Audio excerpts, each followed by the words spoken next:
Hello दोस्तों, जय हिंद। स्वागत है आपका एक और नए क्लास में, जिसमें हम लोग देखेंगे कि एक रेलवे ग्रुप डी का एग्ज़ाम अब आखिरी चरण की ओर है और 5-6 दिन बचे हैं। उसी से संबंधित एक साइंस का स्पेशल क्लास हमने लिया है, जिसमें 30 इंपॉर्टेंट क्वेश्चंस होंगे साइंस के 3 सेक्शन में, 10 फिजिक्स के और 10 केमिस्ट्री के और 10 बायोलॉजी के, जो कि अलग अलग शिफ्टों के आधार पर हैं। एक एक शब्द ध्यान से सुनेंगे और इसके आधार पर अपनी तैयारी को मजबूत करेंगे, जो कि आगे आने वाले एग्ज़ाम का आपका 5, 6, 7, 8 जो भी है उन सभी में फ़ायदा होगा आपको। चलिए शुरू करते हैं क्वेश्चन नंबर 1 से। प्रकाश वर्ष किसके मापन की इकाई है? इसको हम लोग देखेंगे। प्रकाश वर्ष किसके मापन की इकाई है? तो प्रकाश वर्ष आप लोग सभी लोग जानते ही हैं कि एक दूरी का इकाई है मापने का, जो कि अत्यधिक दूरी, इसमें अत्यधिक दूरी को मापने का इकाई है, जो कि खगोलीय दूरी आमतौर पर मापता है। प्रकाश द्वारा एक वर्ष में तय की गई दूरी को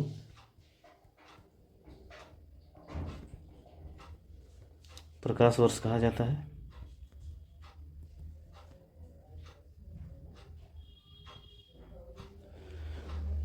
और इसका अगर मान देखें तो प्रकाश वर्ष का मान जो रहता है इसमें 9.46 इंटू 10⁻15 होता है, जो कि काफ़ी इम्पोर्टेंट होते हैं। इन सबको याद रखेंगे आप लोग। मीटर। आइए नेक्स्ट देखते हैं। निम्नलिखित में से कौन सा दाब का एसआई मात्रक है? ठीक है, निम्नलिखित में से कौन सा दाब का एसआई मात्रक है? तो इसमें NM-स्क्वायर, NM² Kg-स्क्वायर, Kgm-3, इनमें से कोई नहीं। तो हम लोग देखेंगे तो इसमें ऑप्शन ए सही हो जाएगा आपका, NM-स्क्वायर हो जाएगा इस पर, या इसको N/m² भी बोल सकते हैं इसको, जो कि दाब का एसआई मात्रक है। ठीक है, आइए तीसरा देखते हैं। निम्नलिखित में से कौन सा एक उपकरण वाहन द्वारा तय की गई दूरी मापता है? जो कि गाड़ी हम लोग आमतौर पर चलाते हैं, उसका दूरी मापने के लिए उसमें मीटर का उपयोग किया जाता है, जो कि हम लोग देखेंगे तो इसका ऑप्शन ए सही है। ओडोमीटर इसको मापने का काम करता है। वहीं अगर स्पीडोमीटर की बात करें तो ये वाहनों की चाल को मापता है। ठीक है, आशा करते हैं क्लियर होता होगा आपको। चलिए क्वेश्चन नंबर 4 को देखते हैं। निम्नलिखित में से तापमान का एसआई मात्रक कौन सा है? इसमें तापमान का आप लोग का एक एसआई मात्रक पूछा है, मात्रक नहीं। मात्रक पूछेगा तो इस सभी मात्रक हैं, फ़ारेनहाइट, सेल्सियस, और इसमें आपका जो है एसआई मात्रक जो होगा वो केल्विन होगा। ऑप्शन बी सही है आपका, जिसका सिंबल होता है के। पास्कल की बात करें तो दाब का मात्रक होता है। आइए नेक्स्ट क्वेश्चन देखते हैं। निम्नलिखित कथनों पर विचार कीजिए। कार्य का मात्रक जूल है, शक्ति का मात्रक वाट है, ऊर्जा का मात्रक न्यूटन है। उपरोक्त कथनों में से कौन सा या कौन से सही है या है? केवल 1 और 2, केवल 2 और 3, केवल 3, केवल 1 और 3। क्वेश्चन नंबर 5 हम लोग देख रहे हैं। इसमें आपका ऑप्शन हो जाएगा सी सही हो जाएगा, केवल 3। आइए देखते हैं। कार्य का मात्रक जूल है, ये सही है। शक्ति का मात्रक वाट है, ये भी सही है। ऊर्जा का मात्रक न्यूटन है। इसमें आपको कुछ गड़बड़ दिख रहा होगा अगर पढ़े होंगे ध्यान से, तो इसमें ऐसा नहीं है। ठीक है, ऊर्जा तथा कार्य का मात्रक जूल होता है।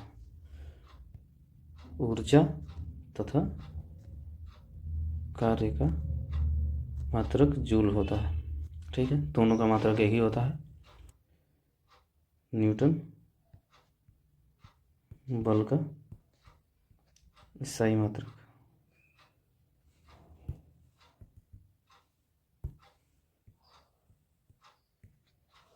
ठीक है, क्वेश्चन नंबर 6 को हम लोग देखेंगे। निम्नलिखित में से कौन सी भौतिक राशि की इकाई वही है जो दाब की है। ठीक है, क्वेश्चन को आप लोग ध्यान से देखेंगे इसको, जिसमें आपका बी सही होगा, प्रतिबल, इसमें बी सही होगा। आइए नेक्स्ट क्वेश्चन देखते हैं। पत्थर के एक टुकड़े को एक डोरी से बांधकर आर त्रिज्या के वृत्तीय कक्षा में घुमाया जाता है, जिसके केंद्र पर डोरी का दूसरा सिरा है। यदि डोरी टूटती है तो पत्थर केंद्र से दूर जाएगा, केंद्र की तरफ जाएगा, एक स्पर्श रेखा के अनुदिश चलेगा, रुक जाएगा। इसमें हम लोग देखेंगे तो ये ऑप्शन सी सही होगा। इसमें एक स्पर्श रेखा के अनुदिश चला जाएगा। जब किसी भी चीज़ को आप घुमाते हैं इसमें, तो इसके सेंटर के ऊपर जो है गोल गोल करेंगे, गोल गोल करेंगे, तो इसको गोल गोल करते हुए अगर छोड़ा जाएगा तो इसी के इर्द गिर्द गिरेगा, ना कि केंद्र में गिरेगा, ना तो इससे ज़्यादा दूर गिरेगा या रुक जाएगा, कुछ भी नहीं होगा, क्योंकि इसी के इर्द गिर्द गिरेगा, इसी के। तो इसमें हम लोग अभिकेंद्रीय बल काम करता है, जो कि ऑप्शन सी सही हो जाता है। आइए नेक्स्ट देखते हैं। निम्नलिखित में से कौन सा एक पृष्ठ तनाव का परिणाम नहीं है। इसमें पृष्ठ तनाव का परिणाम कौन सा नहीं है। वर्षा की लगभग गोलाकार बूंदे, कोशिकीय उन्नयन, साबुन या डिटर्जेंट द्वारा मैल का दूर होना, किसी द्रव का प्रवाह। तो हम लोग देखेंगे तो इसका ऑप्शन डी सही हो जाएगा, किसी द्रव का प्रवाह। ठीक है, आइए नेक्स्ट क्वेश्चन देखते हैं। बर्नौली सिद्धांत निम्नलिखित में से किस एक नियम पर आधारित है। ठीक, द्रव्यमान संरक्षण, संवेग संरक्षण, कोणीय संवेग संरक्षण, ऊर्जा संरक्षण। ठीक है, 9 नंबर हम लोग देख रहे हैं, तो इसमें हम लोगों का ऑप्शन हो जाएगा डी सही हो जाएगा। इसमें भी ऊर्जा संरक्षण इस नियम पर आधारित होता है, बर्नौली का सिद्धांत। आइए नेक्स्ट क्वेश्चन देखते हैं फटाफट। निम्नलिखित में से किस एक का जड़त्व अधिकतम है। एक परमाणु का, एक अणु का, एक रुपए के एक सिक्के का, एक क्रिकेट के एक गेंद का। इसमें वजन का होता है मुख्य रूप से बात, उसी के आधार पर ये कार्य करता है। तो जो जड़त्व का नियम होता है वो परिवर्तन का विरोध करता है। किसका? परिवर्तन का विरोध। कौन? जड़त्व। जो कि इसका माप है द्रव्यमान। इसका माप द्रव्यमान होता है, अर्थात भारी वस्तु होगी तो जड़त्व अधिक होगा। ठीक है, अगर हल्की होगी वस्तु तो जड़त्व कम होगा। ठीक है, आप लोग देखेंगे क्रिकेट का बॉल जब जाता है, गेंद उसका, तो काफ़ी मतलब प्रेशर से जाता है वो, तो उसी के आधार पर आप समझ सकते हैं। क्वेश्चन नंबर 11 को देखते हैं।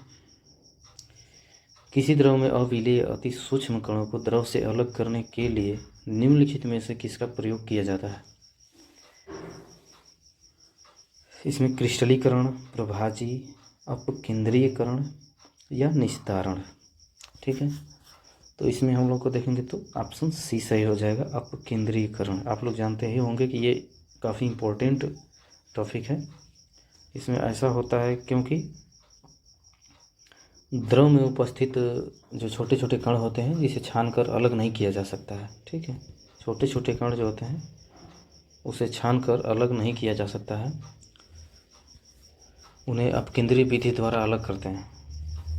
इसी विधि द्वारा जो अलग करते हैं, इसमें मिश्रण को तेज घुमाने पर भारी कण नीचे बैठ जाते हैं और हल्के कण जो होते हैं ऊपर रहते हैं।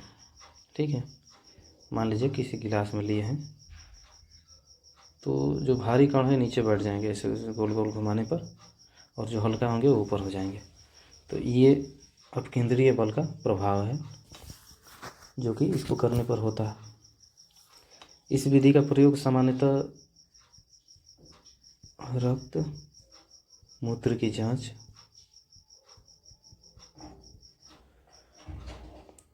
में, और दूध से मक्खन निकालने,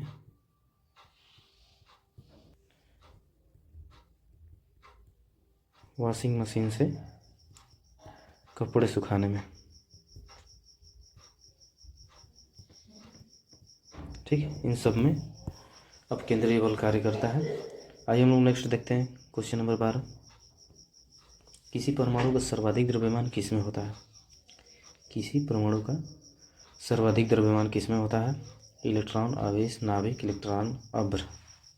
तो इसमें हम लोग देखेंगे तो ऑप्शन सी सही हो जाएगा, नाभिक। ठीक है, परमाणु का समस्त द्रव्यमान प्रोटॉनों जो होता है, परमाणु का समस्त द्रव्यमान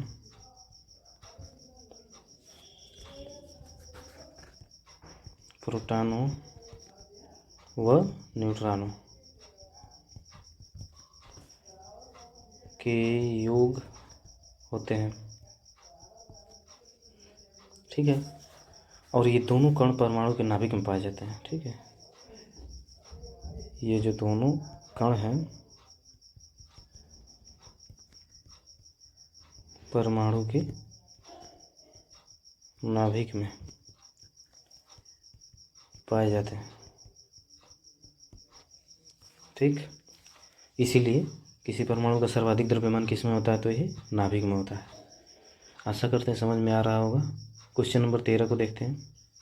पेयजल को शुद्ध करने के लिए पोटेशियम परमैंगनेट का उपयोग क्यों किया जाता है?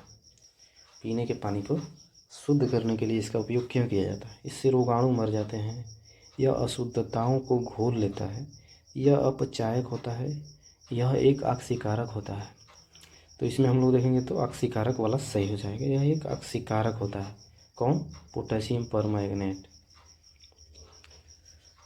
आइए इसका विश्लेषण देखते हैं। क्योंकि ये ऑक्सीकारक है, ठीक है, इसका सूत्र जो है, सूत्र अगर देखेंगे इसका फार्मूला तो हम लोग KMnO4, किसका? पोटेशियम परमैंगनेट का। यह एक प्रबल ऑक्सीकारक है। प्रबल क्या है? ऑक्सीकारक है। ठीक है, जिसमें पेयजल की अशुद्धियों जैसे जैसे मान लीजिए लोहा, आयरन, ठीक है, मैग्नीज,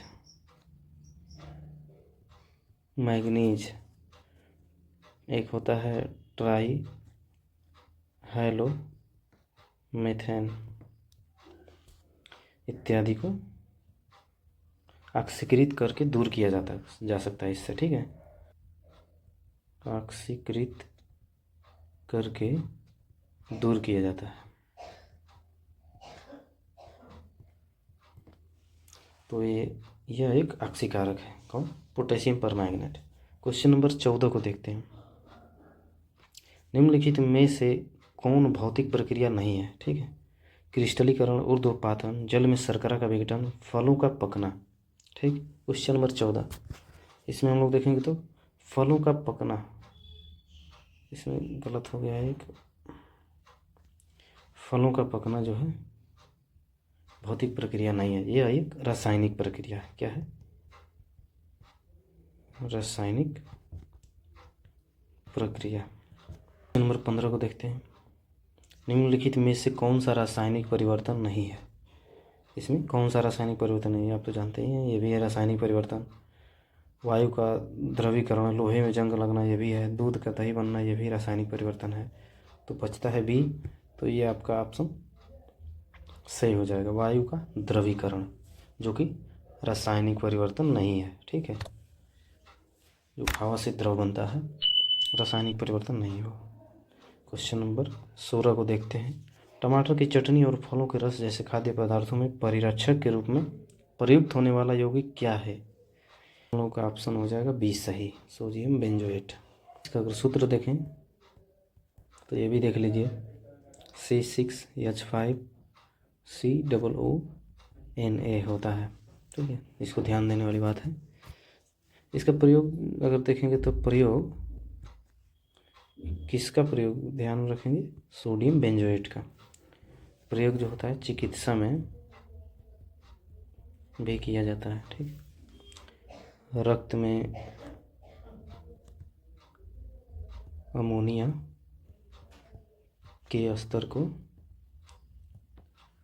कम करने में, ठीक है, रक्त में अमोनिया के स्तर को कम करने में, और कुछ प्लास्टिक जो होते हैं, कुछ प्लास्टिक उसको मजबूती प्रदान करने में,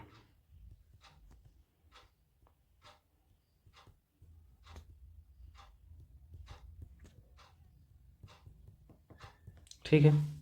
आइए क्वेश्चन नंबर 17 को देखते हैं। निम्नलिखित में से कौन सा तत्व सभी अम्लों में निश्चित रूप से उपस्थित होता है? ऐसा कौन सा तत्व है जो निश्चित रूप से सभी अम्लों में उपस्थित होता है? तो इसमें हम लोग देखेंगे तो हाइड्रोजन ऐसा तत्व है, ठीक है। जब अभिक्रिया किया जाता है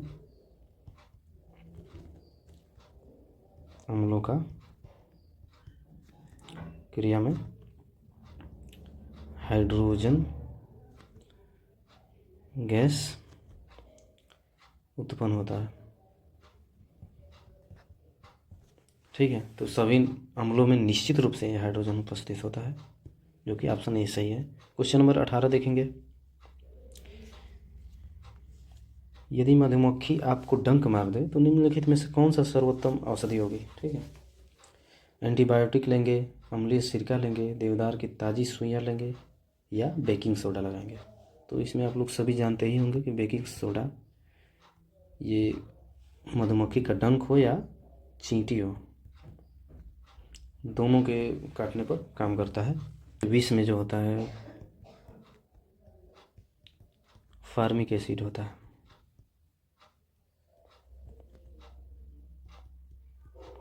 सोडा बचा लेता है।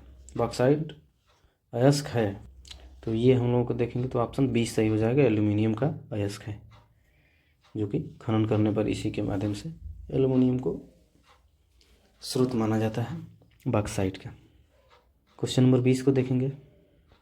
निम्नलिखित में से कौन सी हरित गृह गैस नहीं है? ठीक है, carbon dioxide, methane, nitrous oxide, nitrogen होगा आपका नाइट्रोजन, ठीक है। कार्बन डाइऑक्साइड ये भी नहीं होगा, मीथेन ये भी नहीं, नाइट्रस ऑक्साइड ये भी नहीं, तो यही सही होगा नाइट्रोजन। एक ग्रीन हाउस गैस नहीं है, ठीक है।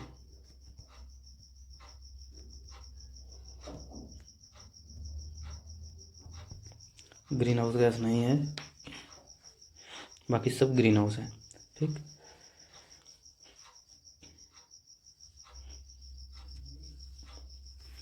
क्वेश्चन नंबर 21 को देखते हैं। निम्नलिखित में से कौन सा एक प्राणी असमतापी होता है? असमतापी का मतलब जो बाहरी वातावरण के अनुसार अपने आप को ढाल ना सके, अपने शरीर के टेम्परेचर को कंट्रोल ना कर सके, ठीक है। तो ऐसा होता है शार्क। ऑप्शन बी सही होगा आपका, जो कि असमतापी प्राणी है। ये सब देखेंगे तो आप लोग इसमें डॉल्फिन जो है ये भी नहीं होगा, ये इसलिए नहीं होंगे ये सब क्योंकि ये स्तनधारी हैं। ये भी याद रखेंगे आप लोग, स्तनधारी होते हैं जो कि समतापी होते हैं। समतापी, बाहरी वातावरण के अनुसार अपने आप को ढाल लेना, शरीर के टेम्परेचर को। चलिए आज क्वेश्चन नंबर 22 देखते हैं। निम्नलिखित में से किस जीव का रक्त सफ़ेद होता है? खून जो होता है किसका सफ़ेद होता है? छिपकली, तिलचट्टा, घरेलू खटमल, मच्छर। ऑप्शन बी सही होगा, तिलचट्टा का, ठीक है, या कॉकरोच बोल सकते हैं। इसका खून जो सफ़ेद होता है, इसका कारण अगर पूछेंगे तो कारण हम लोग देखेंगे तो हीमोग्लोबिन। हीमोग्लोबिन जो है इसके कमी से, हीमोग्लोबिन के कमी के कारण होता है। और हम लोगों का लाल इसीलिए होता है क्योंकि हीमोग्लोबिन अधिक मात्रा में पाया जाता है, ठीक है। आइए हम लोग देखते हैं क्वेश्चन नंबर 23 को। कोशिका में उपस्थित प्लाज्मा झिल्ली निम्नलिखित में से किससे निर्मित होती है? प्रोटीन, वसा, लिपिड, या प्रोटीन या वसा दोनों मिलाकर, ठीक है। प्रोटीन और वसा दोनों मिलाकर प्लाज्मा झिल्ली निर्मित होती है, ठीक, क्योंकि ये लचीली होती है, ठीक। तो इसमें प्रोटीन और वसा दोनों मिला करके जो प्लाज्मा की झिल्ली होती है, बाहरी झिल्ली, इसमें निर्मित होती है। क्वेश्चन नंबर 24 को देखेंगे। निम्नलिखित में से कौन से एक यकृत का कार्य नहीं है। इसी टाइप के क्वेश्चन पूछे जा रहे हैं आपसे, अधिकतर वन लाइनर होंगे ग्रुप डी में। आप लोग जानते ही हैं कि ये सबसे निचले लेवल का एग्ज़ाम है रेलवे का, तो लेकिन इसको लेवल को हल्का मत लीजिएगा, भले ही वन लाइनर है लेकिन ठीक ठाक क्वेश्चन आ रहे हैं। तो इसी के आधार पर आप लोग तैयारी करेंगे आगे की, जो भी 5-6 दिन बचे हुए हैं। चलिए देखते हैं निम्नलिखित में से कौन सा एक यकृत का कार्य नहीं है। ठीक है, तो इसमें ग्लूकोज का ग्लाइकोजन में रूपांतरण, यूरिया का उत्पादन, मृत एवं क्षय हो चुकी लाल रुधिर कोशिकाओं का विनाश, खाद्य का और अजीर्ण आहार में से जल के आधिक्य का अवशोषण।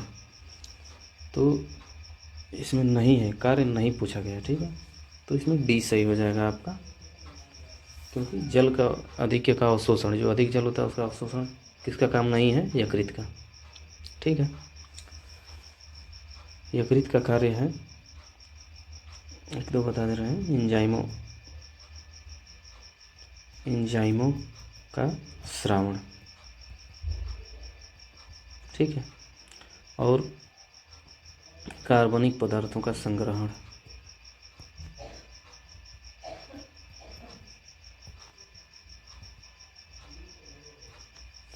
कार्बनिक पदार्थों का संग्रहण इत्यादि यकृत का कार्य है। मानव शरीर के परिसंचरण तंत्र के किस भाग में ऑक्सीजन रहित रक्त का प्रवाह होता है। Question number 25। महाधमनी, फुफ्फुसीय शिराएं, बायां अलिंद, महाशिरा। ऑक्सीजन रहित रक्त का प्रवाह। ठीक है, इसमें ऑप्शन डी सही हो जाएगा, महाशिरा। तो अगर पूछ देगा कि विपरीत रक्त को रोकने के लिए क्या होता है, तो वाल्व ये भी बता सकते हैं। हृदय कैसा है, तो एक दिशीय स्पंदन करता है। ठीक है, क्वेश्चन नंबर 26 को देखेंगे। पित्तरस निर्मित होता है, तो काफ़ी हलवा क्वेश्चन है, लेकिन चलिए ठीक है देखते हैं। इसमें यकृत में होता है, उसी में पित्तरस निर्माण भी होता है। ठीक है, छोटी आंत में लिपिड के पाचन में सहायक होता है, सहायक, ये भी पूछ सकता है। तो इसके आसपास के क्वेश्चनों को आप लोग ध्यान देंगे ज़रूर, बाकी तो आप लोग पढ़ ही रहे हैं, उसमें कोई दिक्कत नहीं है। क्वेश्चन नंबर 27 को देखेंगे। मसूड़ों में रक्तस्राव, दांतों का गिरना, अस्थियों का भंगुर होना एवं घाव भरने में देरी निम्नलिखित में से किस विटामिन की कमी से होते हैं। Vitamin C. ठीक है, इसमें कोई आपका कन्फ्यूजन नहीं रहना चाहिए। विटामिन सी, मसूड़ों का रक्तस्राव, दांतों का गिरना, अस्थियों का भंगुर होना और घाव भरने में देरी। ठीक है, इन सब का सोर्स जो होता है विटामिन सी का, ये आपको पता ही है, खट्टे चीज़ जो होते हैं, खट्टे फल इत्यादि, इसके कमी से और इसमें स्कर्वी रोग भी होते हैं। ठीक है, हो जाता है। क्वेश्चन नंबर 28 को देखेंगे। जो माँ का दूध होता है नवजात को लगभग संपूर्ण आहार प्रदान करता है। ठीक है, किंतु इसमें निम्नलिखित का अभाव होता है। किसका अभाव होता है, आप लोग तो जानते होंगे कि सभी लोग, वो जो होता है माँ का दूध, उसमें सभी प्रकार के मिनरल्स, जो भी बच्चे के लिए ज़रूरी चीज़ें होती हैं सभी होती हैं उसमें, लेकिन ऐसा नहीं है। इसमें लोहे, जो आयरन का जो होता है, इसका अभाव होता है दूध में। तो देखेंगे तो हम लोग एंटीबॉडी, हार्मोन, ठीक है, कैल्शियम, फास्फोरस इत्यादि होते हैं, जो कि बच्चे के इम्यून सिस्टम को बनाए रखते हैं। ठीक है, क्वेश्चन नंबर 29 को देखेंगे। निम्नलिखित में से कौन एक जड़ नहीं है। ठीक है, गाजर, शलजम, आलू, इनमें से कोई नहीं। ठीक है, कौन सा एक जड़ नहीं है, जो कि आलू इसमें आपका सही हो जाएगा। ठीक, बाकी गाजर, मूली, शलजम, शकरकंद, ठीक, टेपियोका, जड़ें हैं। ठीक है, जड़ें हैं जो हम खाते हैं। क्वेश्चन नंबर 30 को देखते हैं और आखिरी क्वेश्चन देखते हैं। निम्नलिखित में से कौन सा जल संक्रामक रोग नहीं है, रोग है, सॉरी, कौन सा जल संक्रामक रोग है? पीलिया, क्षय रोग, रेबीज, गठिया। ठीक है, कौन सा ऐसा रोग है इसमें कि जो जल, दूषित जल को उपयोग करने से हो जाता है? तो इसमें हम देखेंगे पीलिया जो होता है, इसका कारण जो होता है दूषित जल होता है। ठीक है,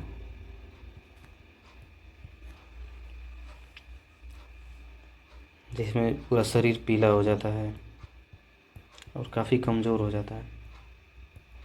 गाँवों में सलाह देते हैं अक्सर कि मूली खाओ, ठीक, और क्या देते हैं, गन्ना खाने के लिए, इन सब से काफ़ी फ़ायदा भी होता है। ठीक है, आशा करते हैं कि आप लोग को क्लास पूरा समझ में आया होगा और इसी के आधार पर आप लोग आगे की तैयारी करेंगे। जो भी 2-4 दिन बचे हुए हैं, इसी के आधार पर प्रैक्टिस करिए, इसी क्वेश्चन के आधार पर। ये जेन्युइन क्वेश्चन आए हुए थे इस आने वाले शिफ्टों में, जो पिछले दिनों में हुआ है एग्ज़ाम। बाकी चैनल को सब्सक्राइब करिएगा, अच्छा लगा होगा वीडियो तो लाइक शेयर करिए। चलिए, धन्यवाद, जय हिंद।